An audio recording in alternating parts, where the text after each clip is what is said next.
تعال اقول لك ازاي تقدر تعمل الزوم ترانزيشن والايكو افكت من خلال ادوبي بريمير برو، واللي فعلا هينقلوا مستوى الشغل بتاعك في حتة تانية خالص.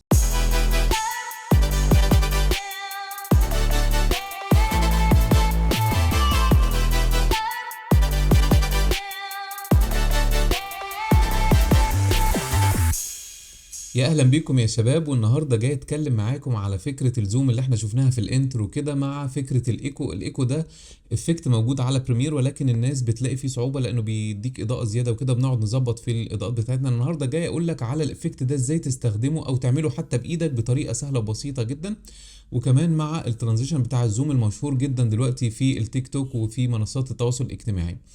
بس خلينا قبل ما ابتدي معاكم كده بفكركم اللي لسه ما اشتركش في القناه ينزل دلوقتي يشترك في القناه ويفعل زرار الجرس عشان يوصل لكم كل الفيديوهات الجديده. ومش هتكلم معاكم كتير، حابب بس افكركم برضو ان كل الداتا اللي انا بشتغل عليها هتلاقوها موجوده في صندوق الوصف في الديسكربشن عشان تطبقوا معايا. خليني ابتدي معاكم على طول كده بمنتهى البساطه. كل اللي انا هعمله اول ما بدخل جوه ادوبي بريمير برو بالمنظر ده، انا هجيب الداتا اللي انا كنت شغال عليها قبل كده، ادي هعملها امبورت. طبعا الداتا دي اللي هتلاقوها موجوده في صندوق الوصف او في الديسكربشن. دلوقتي انا عايز اعمل ترانزيشن الزوم ما بين مشهدين من المشاهد اللي موجوده هنا مثلا، فهبتدي اعمل ده ازاي؟ طيب خلينا ناخد مثلا المشهد الاولاني ده نحطه كده، هناخد بس الصوره مش عايزين الصوت، نبتدي ان احنا ننزله كده بالمنظر ده. بعد كده مثلا هنقل ما بينه وما بين المشهد ده، فخليني اخد المشهد ده كمان احطه هنا بالشكل ده. طيب ازاي بقى بعمل نقلة الزوم اللي احنا شفناها كده بطريقة حلوة جدا، وكأنه الفيديو ده اصلا جاي من بعيد وابتدى يقرب ناحيتي كده علشان يعمل فكرة الزوم اللي احنا شفناها دي. طيب كل اللي احنا هنعمله دلوقتي محتاجين نعمل adjustment layer. بنجيبها منين؟ كل اللي انت هتعمله هتدوس كليك يمين هنا كده، هتقول له نيو ايتم بالشكل ده، وهتيجي تقول له نيو adjustment layer هنا كده بنفس الابعاد بتاعة السيكونس بتاعك 1920 في 1080.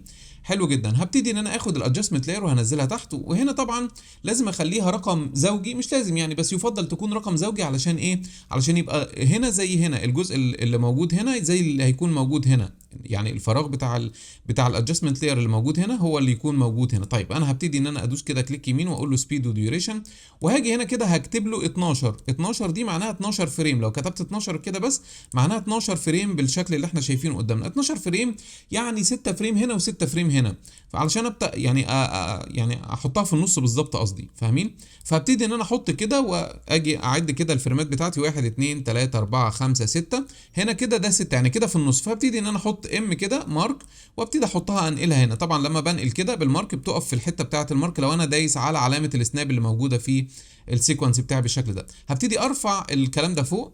بصوا كده انا حطيت الادجستمنت لاير هنا كده في النص بالظبط ورفعتها فوق. ليه رفعتها فوق؟ علشان هعمل ادجستمنت لاير تانية. خليني اسحب نفس الادجستمنت لاير مره تاني كده واحطها في الجنب ده، وابتدي ان انا اوصها عند اخر الادجستمنت لاير الاولى. يبقى انا هوصها في المنطقه دي بالظبط كده.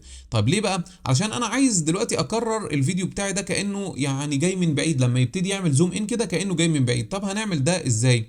كل اللي انت هتعمله هتدخل على الافكتس من هنا كده، هتدور على افكت اسمه ريبليكيت. تعالوا ندور عليه كده، ريبليكيت اهو طلع لي الافكت اللي اسمه ريبليكيت. هبتدي ان انا احطه على الادجستمنت لاير اللي من تحت دي، فكرر لك الفيديو 4 مرات بالشكل اللي انت شايفه قدامك. خلينا نعمل 3 كده عشان يكرروا 6. لو جيت هنا كده في الكاونت بتاعتي وكتبت 3 هيبتدي ان هو يكرره لي 6 مرات. بس عندي مشكله هنا، انه في هنا خط او لاين باين هنا كده بالطول بالشكل ده، وعندي اللاينات اللي باينه كده او اللاينز اللي باينه كده بالعرض. عايز بقى اخفيها او عايز اخبيها، بعمل ده ازاي؟ كل اللي انت هتعمله ان انت هتدور على افكت تاني اسمه ميرور، MIRRO.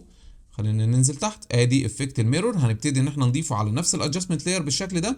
مش هتلاقيه ان هو عمل معاك حاجه خالص. خليني اكتب هنا مثلا 90. بصوا كده هكتب 90 كده، هيبتدي ان هو يعني يطلع لي من تحت كده. هبتدي ان انا احركه بالشكل. طيب خلينا نشوف كده هنحركه. هنحركه من هنا كده، ده الاكس اللي هو يمين وشمال، وده الواي اللي هو فوق وتحت. فاحنا هنحركه كده فوق وتحت لغايه ما نداري بيه الخط او اللاين التاني اللي موجود هنا. شايفين يعني في لاين ظاهر هنا كده، هبتدي ان انا اخبي بيه اللاين ده كده، الميرور ده، كاني كررت الفيديو. شايفين كأن الراجل ده متكرر تحت بالشكل اللي احنا شايفينه قدامنا ده.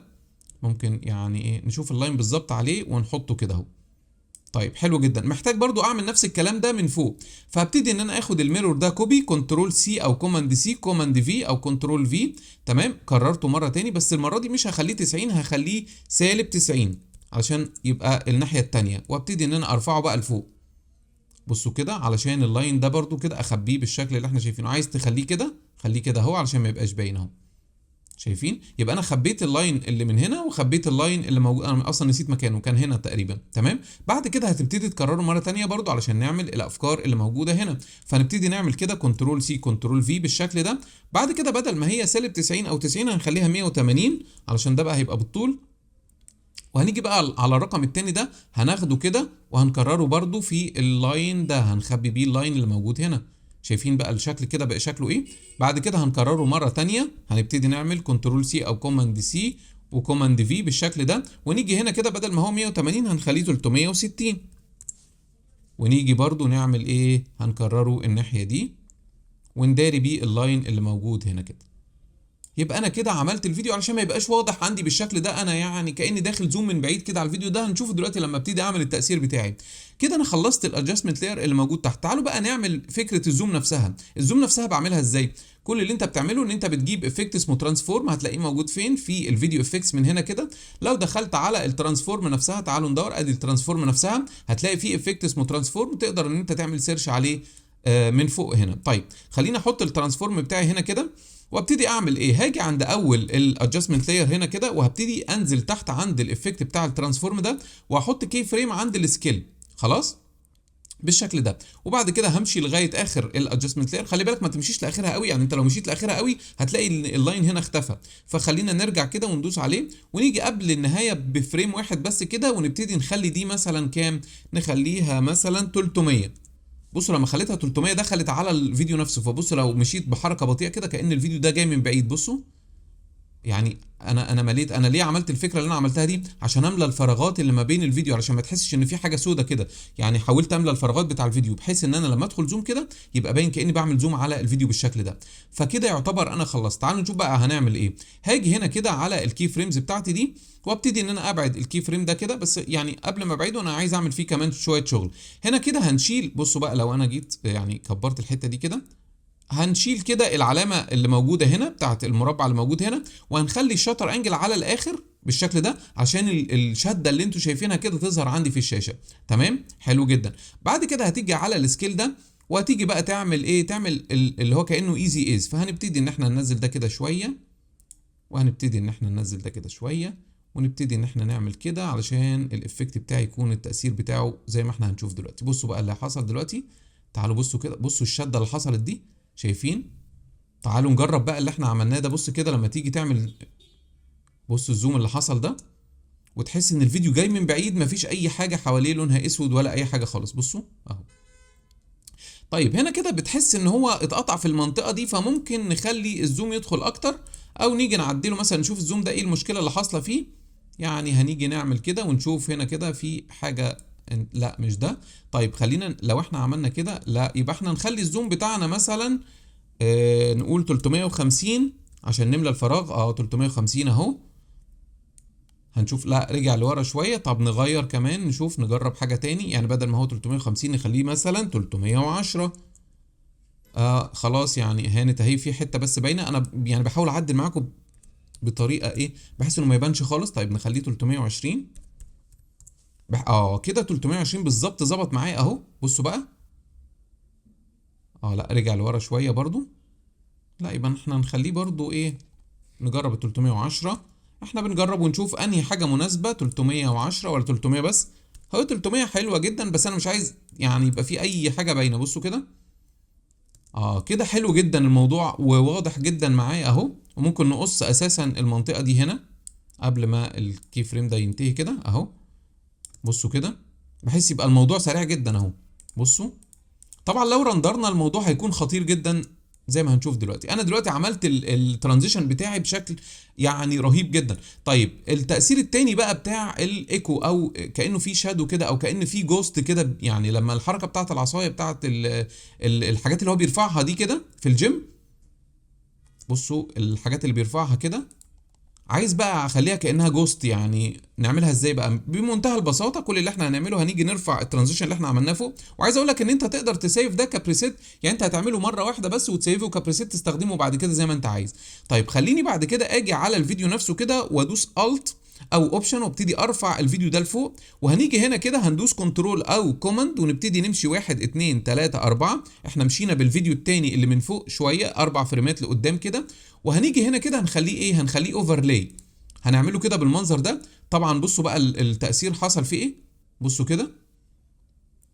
لو حسيت ان الشاشه غمقت معاك كده ممكن تيجي على الاوباستي وتقلل شويه الموضوع هنا، يبقى انت كده ممكن تخليه مثلا 50، فهتلاقي كده ان بص التأثير اللي حصل كأنك عملت تأثير الايكو. شايف؟ طبعا دي لما بتعملها مع الحركه، اي حاجه فيها حركه طبعا بتفرق جدا، مع شويه لايت ليكس بقى مع ساوند افكت الموضوع بيفرق جدا. شايفين اللي حصل دلوقتي اهو؟ طيب نفس الكلام هعمله في الفيديو الاولاني، وبعد كده هنرندر ونشوف هنعمل ايه. بصوا كده هاجي اروح رافع الفيديو ده لفوق بالشكل ده، وابتدي ان انا امشي 4 برضو، 1 2 3 4. بس هنا مش عايزه يدخل في المنطقه دي علشان ما يتقطعش. بصوا هيبان ان هو كانه جه تاني كده، بصوا يعني كانه عمل زوم على نفس الفيديو ده. فهنيجي عند الحته دي كده ونقصها، الفيديو اللي من فوق ده هنقصه، هنخليه يبتدي على طول في الفيديو اللي تحت، فعقبال ما بيعمل زوم بيبتدي بعد كده الحركات بتاعتي تظهر بالشكل ده. شايفين؟ كل ده مع الريندر ما بيبانش. فهنيجي نعمل ايه بقى؟ هنروح عاملين سيلكت على كل الكلام ده كده، نعمل، وانت طبعا عندك سيكونس بتاعك كبير وعليه حاجات تاني تقدر تعمل ان واوت وتعمل ريندر. طب انا دلوقتي الشريط لونه اصفر وانا عايز اعمل ريندر، كل اللي انت هتعمله ان انت هتطلع على السيكونس كده من فوق وتقول له ريندر انتو اوت بالشكل ده، هتلاقيه رندر لك. الرندر يعني ايه؟ يعني ايه انا بعمل ريندر؟ يعني انا بشوف الملف النهائي قبل ما اخرجه، قبل ما اعمل اكسبورت، علشان لو في اي مشكله يعني هتظهر معايا بعد الريندر. طبعا لو انا ما عملتش ريندر ممكن يبقى الفيديو بيهنج وانا مش عارف دي مشكله ريندر ولا مشكله الفيديو اللي انا عامله، فطبعا لازم اعمل الفكره دي قبل ما اخرج الفيديو بتاعي. بصوا كده، بصوا بقى التاثير انا ما عملتش هنا الاوفرلاي، هنا كده بنعمل برضو الاوفرلاي، عشان كده انا ما حسيتش انه في حاجه حصلت. بصوا كده بعد كده هنيجي نعمل 50 ونيجي نعمل كده اهو. بصوا الجزء اللي مترندر تعالوا نرندره تاني كده بالشكل ده، ريندر انتو اوت، وتعالوا نشوف النتيجه النهائيه بتاعتنا هيكون شكلها ايه. طبعا زي ما قلت لك تقدر تحتفظ بقى بالترانزيشن اللي انت عم. بصوا بقى التأثير، شايفين شكله خطير ازاي؟ تقدر تعمل بقى الفيديو بتاعك ابيض واسود فيبقى الموضوع تحفه اهو. شايفين بقى الترانزيشن اللي حصل؟ فطبعا الموضوع طلع خطير. تقدر هنا تكبر الترانزيشن، تقدر تصغره زي ما انت عايز، وطبعا تحرك الكي فريمز من مكانها. طبعا ده ترندي جدا الترانزيشن ده، وتقدر زي ما قلت لك تحتفظ بيه كده طول الوقت وتستخدمه في اي وقت انت عايزه. بتمنى يا شباب ان الدرس يكون عجبكم. لو عجبكم الدرس يا ريت ندوس لايك على الفيديو ونشير الفيديو في وسائل التواصل الاجتماعي، وبتمنى اللي لسه ما اشتركش في القناه ينزل دلوقتي يشترك في القناه ويفعل زر الجرس عشان يوصل لكم كل الفيديوهات الجديده. شكرا لكم واشوفكم في درس جديد من دروس ادوبي بريمير برو CC.